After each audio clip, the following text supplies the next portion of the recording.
In this video, I want to show you how to insert a page break before a particular style so that each instance of that style will show up at the top of a new page.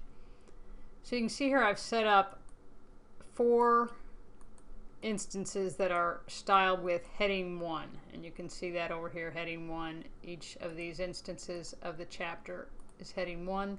I also set up a heading 2 subheading, and you can see that here is heading 2, and then I have this set to normal text. What I want to do is get each instance of the chapter to start on a new page.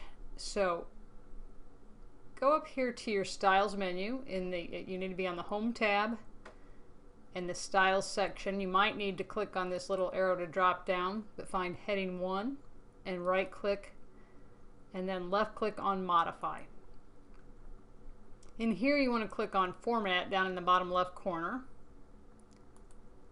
and I'm going to move this up so you can see the choices here, and you just want to select Paragraph, and within Paragraph there's 2 tabs up here, the indents and spacing and the line and page breaks. Go ahead and click on line and page breaks, and then click in this checkbox that says page break before. Go ahead and click OK here and OK here on the Modify Style box. And now you can see that Chapter 1 is the only heading 1 on the first page.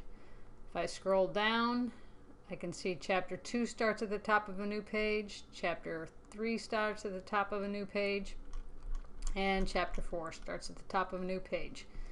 So that's how you get a page break before the start of any particular style. Just modify that style and insert a page break before.